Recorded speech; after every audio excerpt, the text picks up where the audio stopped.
Charlene Downs disappeared near Blackpool's North Shore in November 2003. Well, this has been one of Lancashire's longest-running murder investigations. What do you think did happen? I don't know. I live in hope that she's still alive. These two men, Mohammed Raveshi and Ayad Al-Batiki, were heard making sick jokes about chopping up her body and putting it into a kebab. Their conversations were bugged using secret microphones.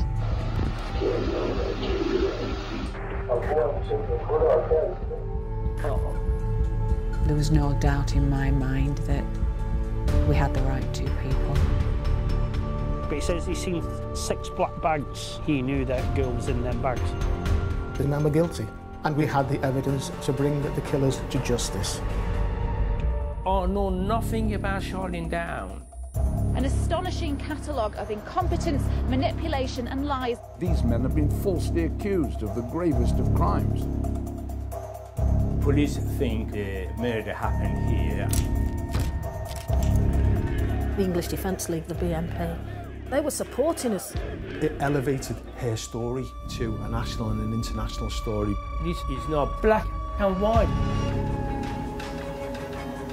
I don't think anyone really wanted to talk about what was actually happening in Blackpool at the time.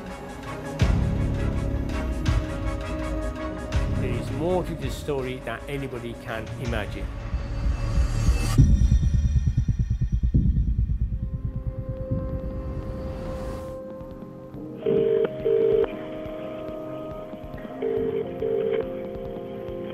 Hello? Hi, it's Blackpool Police here. We've just received a 999 call on your phone. Is there a problem? So my daughter's been missing since Saturday night. They thought she'd been back by now, but she hasn't returned. How old is she? 14. She came down to see me at work, and she said, oh, I'll see you later, Mum. She went up for the phone, and I've not seen her since. Can you give me a description, please? She's got shoulder-length, dark brown hair. Yeah, with a fringe. She's got a fringe as well. What was she wearing? She had a black jumper on, with, like, white diamonds on the jumper. What's she called? Charlene. Charlene Downs.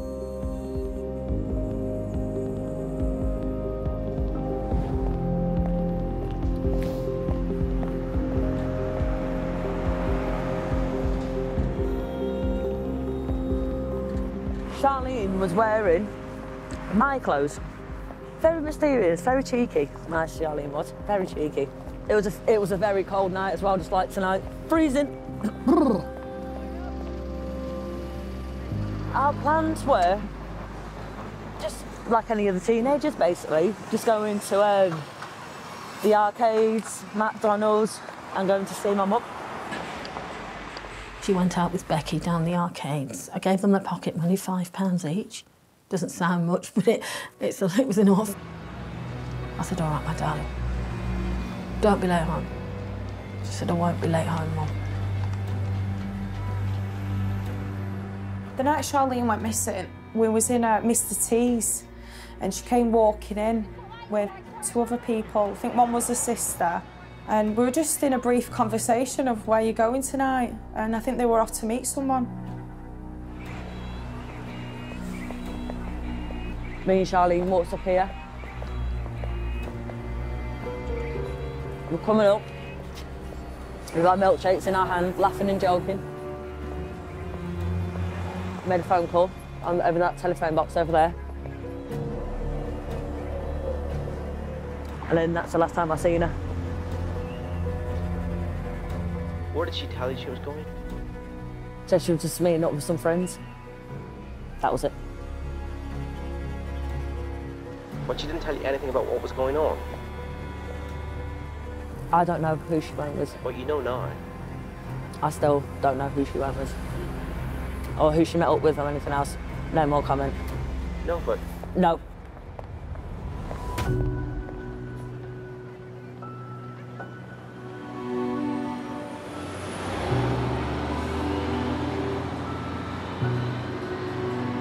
We were having a lot of issues getting the girls, getting her friends to talk, and then when they did talk, there was a lot of conflicting accounts. I bumped into her in town, by the town hall. We stayed in town for a bit, walking around. And then we went on the carousel bar. Got talking to a few people and had a few drinks. And then I lost her. Lost sight of her and then never seen her again.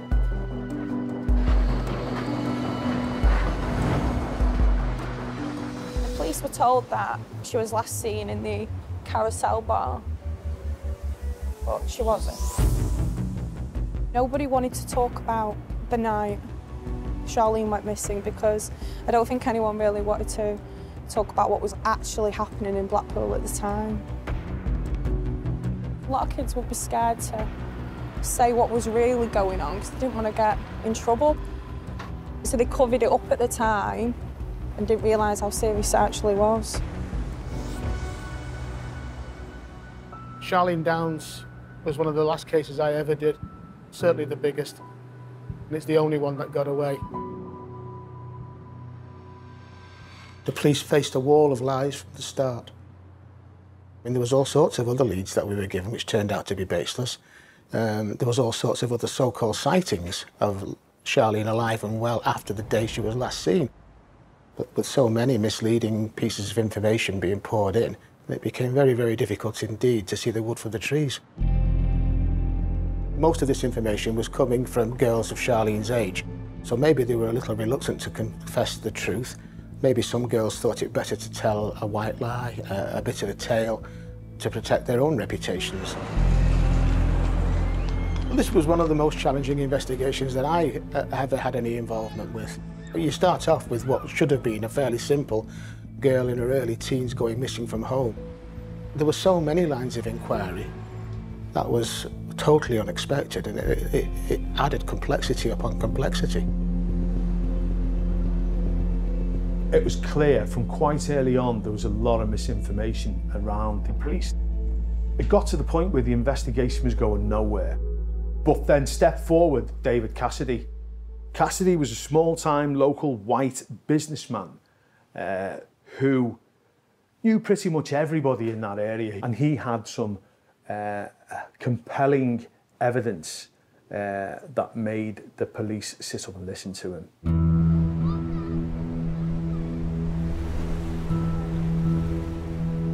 Mr. Cassidy explained fully what he'd heard regarding the death of Charlene Downs. Mr. Cassidy was a good, reliable and believable witness. Tarek gave me the full story of everything what happened to Charlene Downs. Tarek said to me that he knew something that would get my brother sent away.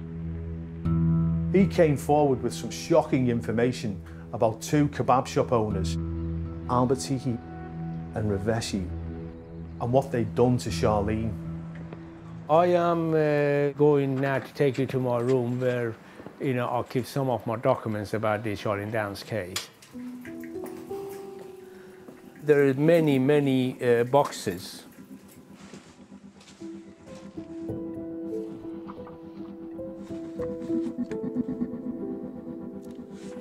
Almost everyone in Blackpool thinks that I've been involved in Charlene Downs murder. Police, they don't believe me either. As far as I'm concerned, I've never come across her, I do not know her, I would not recognize her, and I've never seen her in my life. The only time that I know about her, when I see the picture of her and things like that. I don't see any reason why I should come to under suspicion for this Charlene Downs murder.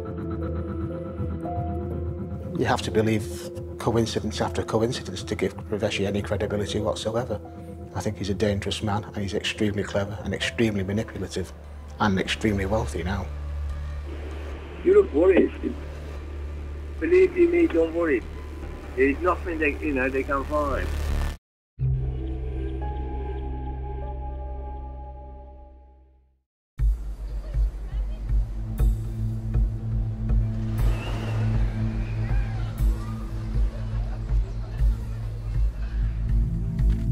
David Cassidy was a local businessman who knew most of the people running businesses in the fast food industry in Blackpool. He moved from one takeaway shop to the next with his slot machine business. He told the police with some quite shocking information that he'd come across about 2 Asian takeaway bosses. To say this was the first time we had a significant lead on what had actually happened to Charlene is an understatement. This was dynamite to the investigation. Cassidy named 2 people. Eddie Albatiki, better known as perhaps to his friends as Iyad, and Mohammed Raveshi, who uses the street name Rez. I knew Raveshi. I'd heard rumours. Young girls getting in his van and not seen till the next day. Tarek said he came in from work one night and Raveshi was in bed with 3 young girls. One was 12 at the time, and 2 of her friends, and one apparently was Charlene Downs. I was told that Charlene, apparently she'd had enough and she was going to the police. And apparently that's what triggered something off in their heads. You know, that wasn't going to happen. She ended up in Eddie's room when he was strangling her. Raveshi, I think, just helped dispose of the body. But he says he's seen 6 black bags. He knew that girl was in them bags.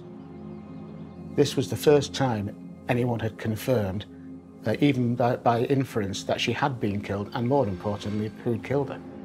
We now had 2 major suspects with credible evidence to progress the investigation into those 2 alone.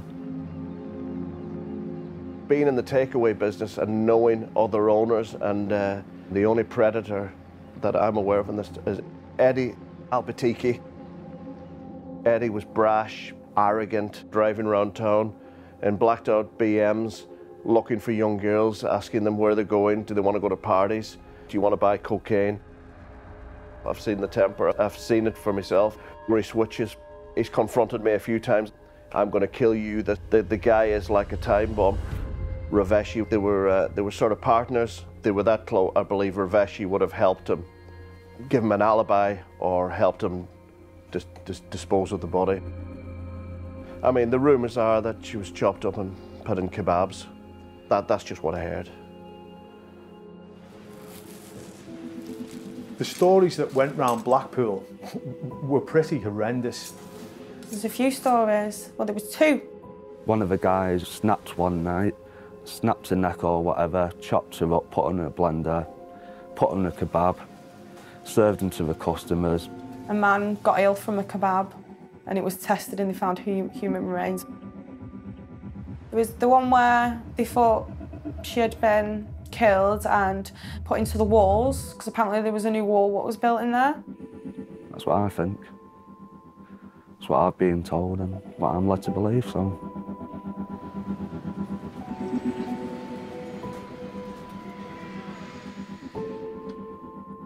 Can you tell me how many kebab shops you had in 2003? 2003, I had Arfan and Spices in St. Anne's, and I had Funny Boys, you know, on Dixon Road, and I had investment with him. That is how I know Albatiki. And did you know anything about Charlene Downs going to kebab shops or hanging around kebab shops? I did not have any clue about anything. I don't have any clue about what they're talking about. I don't care where she is, whoever done anything, whether she's alive or dead or whatever. I couldn't give a toss, to be honest, about this.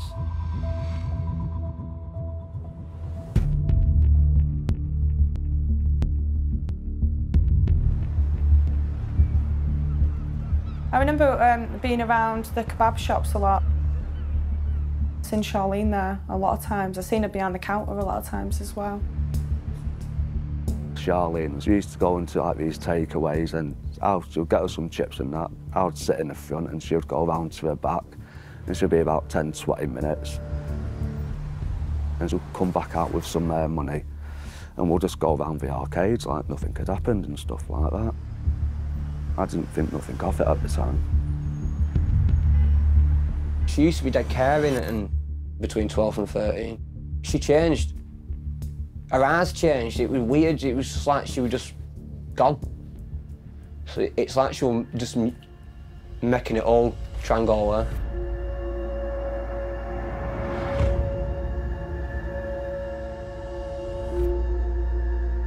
What did you find out that Charlene was involved in? Charlene was exposed to a network of Asian males that were actively involved in grooming.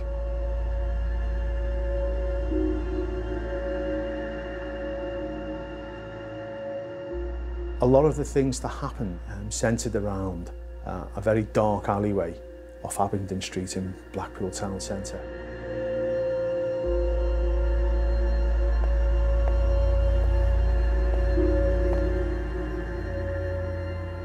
I'm not going in it, sorry, but I've never been, I can't, no.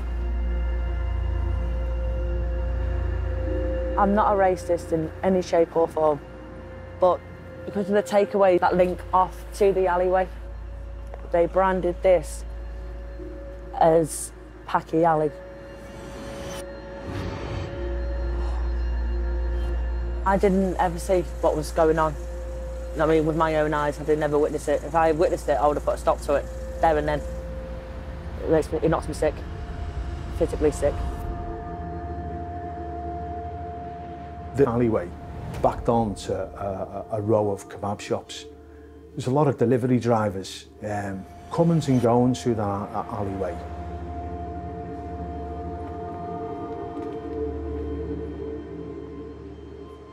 There used to be a little tiny kitchen window. The window used to be open and she'd shout for it. I was never allowed in the shop. They used to tell me to get out, I had to wait outside. And so obviously, I knew they were getting fags and alcohol. I knew that because they used to come out with them, but I don't know what went on inside. These are fully grown men in the 30s, 40s. I used to tell her, this is bad, this isn't right. You're 13.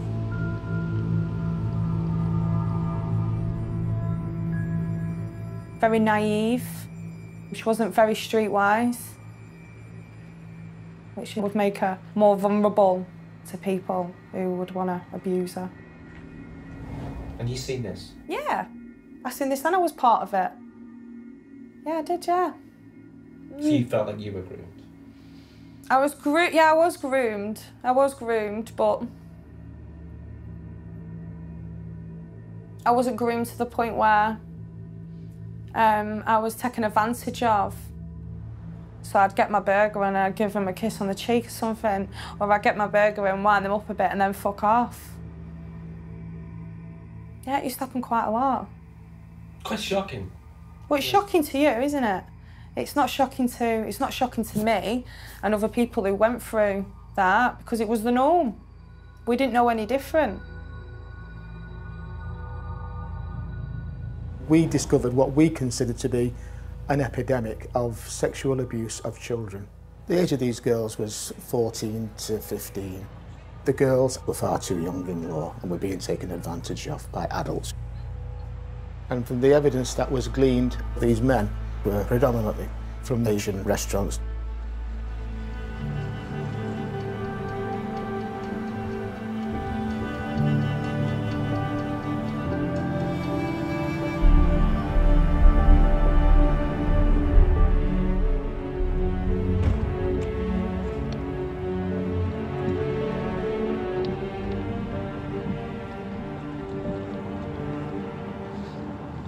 The infamous address where Albertiki owns. I still think he owns it, I'm not sure, but that's where he was working.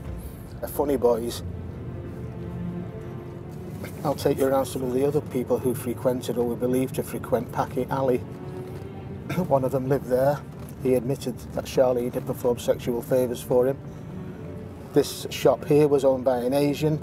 The girls used to frequent there and allow him, the proprietor there, to fondle them whilst they stole from him. Their words, not mine. Very shortly we'll be coming to a takeaway premises at the next junction. That was owned by another Asian. He was a very good friend of Iyad Albertiki, very good friend indeed. And there was considerable evidence that Charlene and other girls were going to this place, this takeaway, where this chap and his associates and the Albertikis were sexually using schoolgirls for their own gratification. Raveshi owned that first floor apartment up there, and that was where Charlene was quite possibly disposed of with catering machines up there.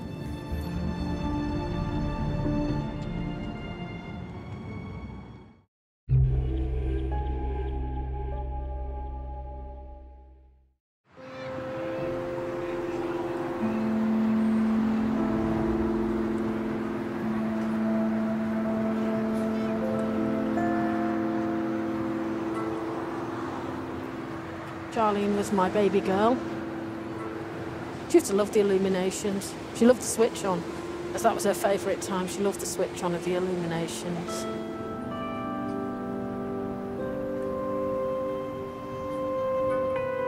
Though she'd be 29 years old now, I still think of her. I still see 14-year-old girls and think it's her. I've often walked around, and saw them, young girls, looked into their faces and thought it was Charlene, and I've shouted, Charlene, Charlene, they've looked around and it's not been them.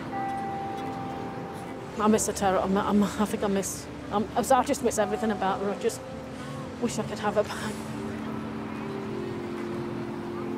Well, from what I found out afterwards, Charlene was hanging around takeaways and going around to see these Asian grooming men, but I didn't know anything about that at the time. I absolutely no idea. As far as I knew, she was with her friends that night and she was coming back that night. I had no idea of the darker side and what they'd been up to previous. No idea at all.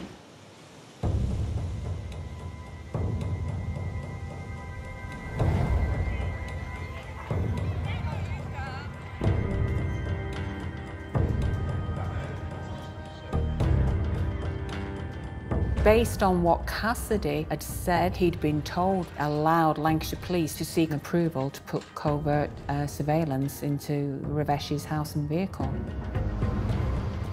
Both he and Albertiki were brought in for questioning.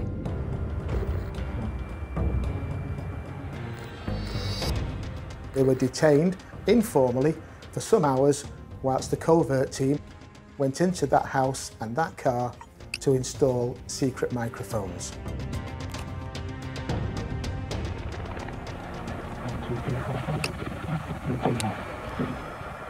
We never been in trouble with the police. All of us are nice. All of us, we haven't done nothing. Would you consider yourself to be a good friend of ours? He's a good dad. He's a good friend of yours? Yeah, he's a good friend, yeah. I wouldn't say he's a bad person. You don't think he's a bad person? No, not his fault. I mean, there is nothing to hide, all of us. There's absolutely nothing. Both of them denied any knowledge of having any contact or of ever knowing Charlene Downs. The recordings started from the moment Raveshi returned back to his home address on Hornby Road. No idea that there were devices in his home and in the car that then started recording all the conversation. Somebody's powerful, but somebody who is addicted. You are powerful, I am powerful, but I have power. For the next 4 weeks, those microphones were active 24/7, so that we could record everything they might say about Charlene Downs. Lord, touch your door, I mean, I touch your door, I mean, you know, your brother, you know, touch your door, many.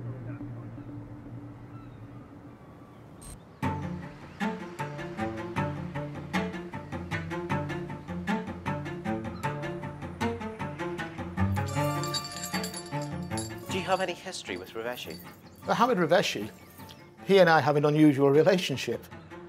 In 1988, he turned up from London and bought the house next door but one. He was all right. He wanted to be my friend. He said so. And I had no issue with that particularly. Initially, when I came to Blackpool, I moved to this road. And the house itself is that one there. And my best friend, Don Fraser, who is a police officer, lives here. Yes, my best friend and worst enemy. Does it feel weird being back here, Ez? It is actually. I don't even feel like walking around here because of Mr. Fraser. I got on pretty well with Mr. Raveshi until a major problem occurred, which really caused me alarm. He'd had 2 9-year-old girls in his back bedroom on the ground floor of his house, and they'd been shown or they'd watched soft pornography. He admitted that to the police officer who attended to investigate. He said it had been an accident. They'd put the machine on whilst he'd been in the loo. He came to see me at my house. It had been a complete mistake, and I just didn't believe that, because I told him I was appalled. Come on, Res. Come on. You go there, you go in this sun so that you can do it better. Come on, go over there. Come here. Yes. Raveshi, shortly after the episode where films were played to the children in his own lounge, I do know that he applied to the local authority in Blackpool to become a foster parent to delinquent juveniles. He's not focusing. I could not believe that. I saw ad in the paper, if you have extra room, if you want to provide supportive lodging for the teenagers. I didn't see no harm in it. I had a spare room and I thought I would be helpful. And at the same time, if there is financial gain, it would be financial gain as well. They approved me as a special foster parent to foster a young girl, because this girl, she was very difficult from their point of view and she wouldn't settle anywhere. And then they brought her to me and she wanted to stay. Dance, turn your music up, Res, or something. He's become a sort of quasi-father figure, and that's putting it politely, because he had any number of girls going to his house, the schoolgirls, without their parents knowing, in his house, in his car, giving them money and giving them whatever for reasons which were, to say the least, suspicious. Go on, Res. It's bizarre that a single man without a family is fostering vulnerable children. This man likes having young people around him. He likes being a benefactor. Whether it's suspicious or whether there is a motive or whatever, it is for other people to say. From their point of view, if you're a single man, you have young boys or girls in your care, you have to be sleeping with them. Were you sleeping with them? I don't even sit next to them, let alone to sleep with them. I don't even, if they're sitting, I mean, if you're a sofa, I sit there, they sit there. Oh yeah, he's nice legs on her. You have so beautiful legs. Come on.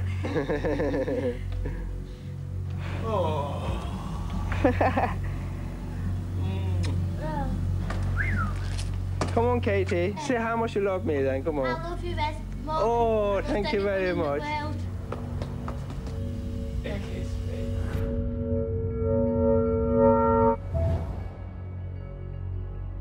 Raveshi, he was a wealthy man. He owned quite a few properties. He had strong associations with a lot of young white females. He had the money to spend on them and he was able to befriend them. What we did find in the investigation was several girls came forward saying how uneasy they'd felt, uneasy at least, when he was in their company. You've got to bear in mind that Raveshi was given court orders restraining him from any contact with young girls because of the alarm he was causing to the girls and their parents. So I lived in a children's home round the corner from Afron Spices, and I used to go in there occasionally with my friends, getting chips or whatever, and he used to approach me asking me if I wanted a job there all the time. And one day I took him up on the offer. How old were you? I was 14 and just thought it's a bit of extra spending money. When I actually got behind the counter, that's when he was very touchy-feely. He was sleazy. Oh, you're gorgeous, you're beautiful, and stuff like this. Like cuddling me and touching my neck and like touch my bum and touch my legs. And then Raveshi give me a flat, which was creepy at times, as he used to let himself into my flat. He barred my mum and dad from the flat. And he used to be all dead flirtatious and touchy-feely then, like sitting next to me if my boyfriend wasn't there and touching my legs and stuff. He's a very scary man and very convincing man as well. After I found out what happened to Charlene, and when I found out it actually, Raveshi was involved in it, I thought that could have been me. Raveshi was a groomer, there's no doubt about it. He appeared to have very, very few friends of his own age or his own sex. It was mainly young girls.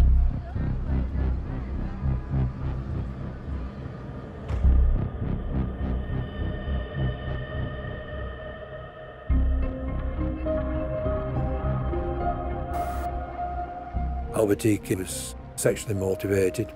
It would appear that every female that he came in contact with, there was some allegations made against him. Mr. Albertiki's conduct had caused all sorts of concern to the police for a number of years. I don't think Eddie Albertiki can ever claim to be a man of good character.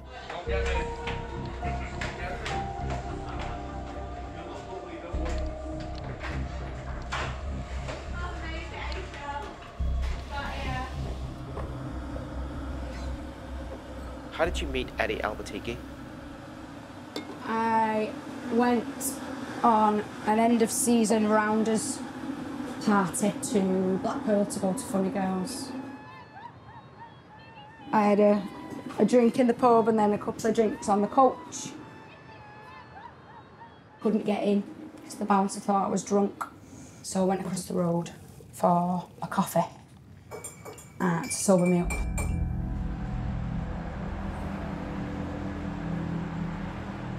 I remember sitting down and drinking my coffee. I just have images of spinning on a chair and the world spinning. There must have been something in my drink because I don't remember anything.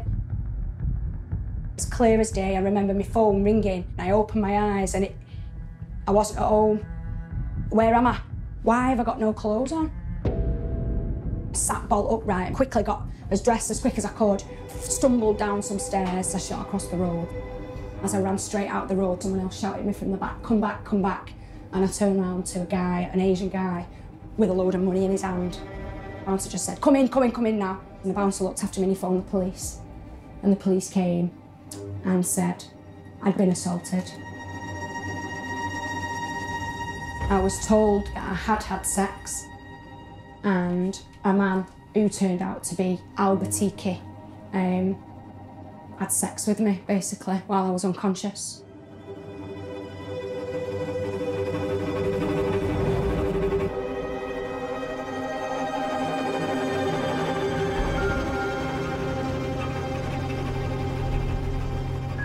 The associate and the subject are out of the premises and are towards the subject vehicle. The associates were in blue jeans, a 3/4 length black mac over a beige top. The subject is now in and into the subject vehicle. Stand by, stand by, stand by.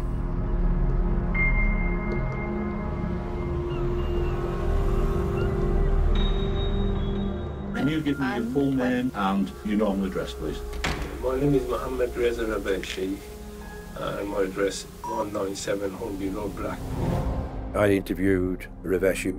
He was a sharp operator, very cunning, sly person, not a particularly likeable chap. He made no admissions regarding Charlene Downs.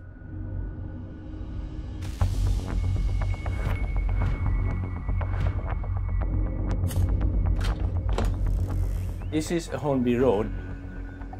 This is where I used to live. The police think the murder happened here. This is the bedsit door for Ayad, yeah? And Ayad was living in this room. They say everything happened in my bedroom.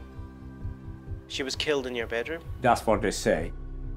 They say that she was sexually abused here, and she was murdered here, and she was dismembered here. These are photographs taken of the inside of Mohammed Raveshi's house on Hornby Road. This was the first place that the police wanted to check forensically to see if there was actually any evidence of Charlene ever going into the house. There was a very deep forensic search made of that room and that house. They ripped everything apart and they removed the carpet, and there was all furniture, they cut into furnitures, into checking Ayad's bed and a wardrobe, everything that you can imagine. I do remember Cassidy telling us about black bin bags on Raveshi's bed, a lot of blood, and that they were cleaning the room. They found blood? What blood they found was, you know, belonged to one of my foster son's girlfriend. I can remember one of the forensic scientists saying that for a house of its age, it was rather unusual that it was rather clean, and they weren't finding the debris or the residue that they would normally be found. A lot of the floorboards had since been replaced, they were new. A lot of the skirting boards around the side, a lot of modification had been made to the inside of the house. As a police officer, as a detective on the inquiry, it was a red flag. It was like the scene had been completely cleaned up before the police had any opportunity to get in there.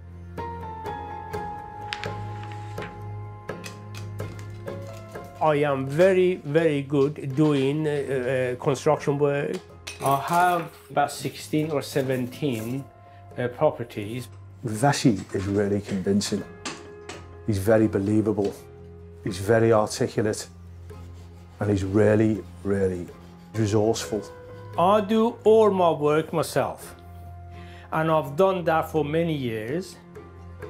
So when you've done all this many times, you know exactly what you do. So that's why I'm ripping everything out.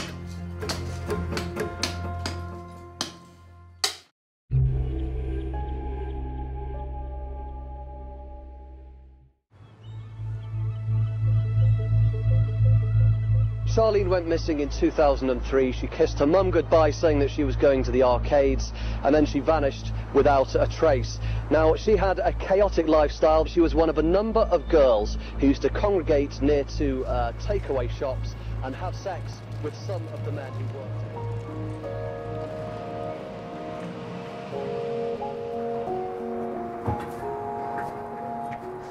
there. Them stairs there. I don't even want to be down there.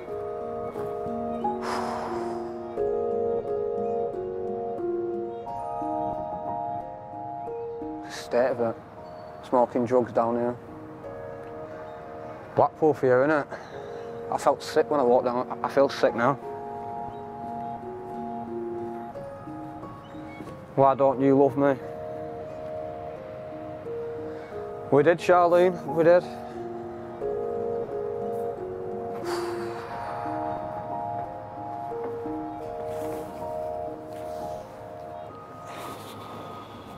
You used to sit on this exact step. That's how we knew where to sit. She used to go in that door and come back out with a fag from her.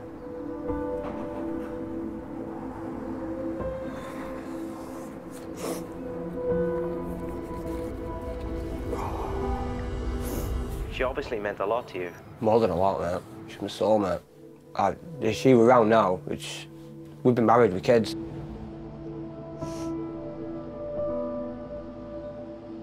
When the alcohol and the fags started getting given, I had to make a decision, and I had to make a decision for me and her.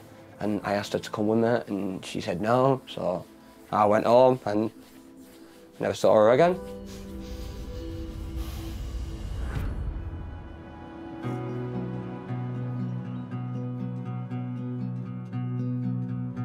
When a day go by that I don't think of her, you know, and wish she was with me.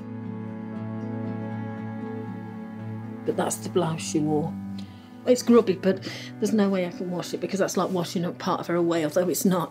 It would be to me, and that I can't do. I can't do. Still can feel her near me. I can still smell her and still feel her near me.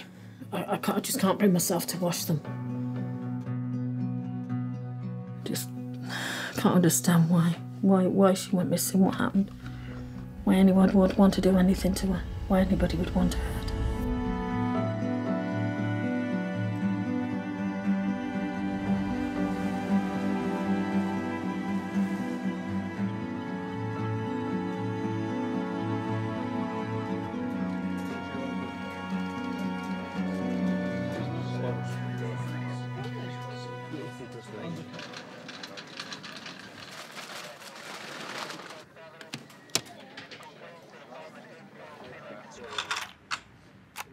Upon conclusion of the covert audio surveillance, there were maybe 52 digital tapes that captured conversations of both Albertiki and Raveshi over a 4-week period of time.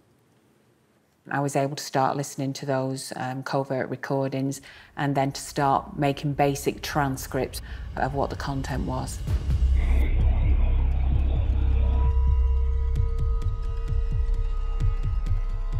What is very interesting is the first few tapes. Clearly, they were shocked and worried and panicking, and the first thing that they start to talk about is the murder inquiry. You look worried, you know. But believe you me, don't worry. There is nothing they, you know, they can find.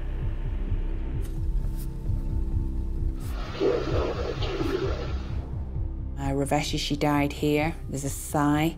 And Raveshi asked the question, why'd you kill her here? Why you did her? You just tell me. The last one, they put it to the last deep one, and then it was cut off to the 45-degree. Eddie talking about land, talking about a land that has bones on it, and that one of these days somebody is going to find a bone on the land. Yesterday morning, I thought maybe something is on. I go and check the photo.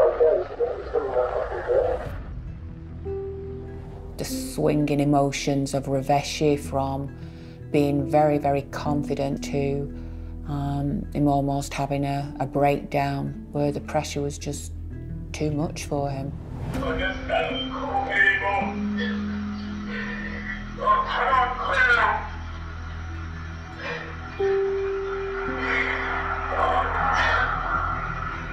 And then Raveshi says, I'm so worried and you were the one who fucking killed her.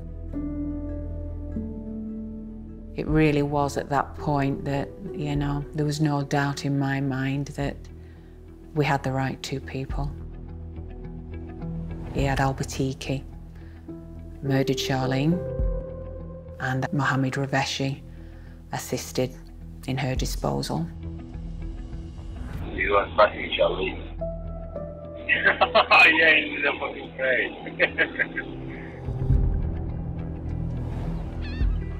All have today charged 2 men, Eddie Ayad Albertiki and Mohammed Raveshi, with the murder of the missing teenager Charlene Downs. There's absolutely no doubt that the police thought that they had their men. I wasn't too sure. Is there anything unique about the Raveshi case? Is there anything that stood out? Well, I think what really stood out was the evidence of Detective Sergeant Besant.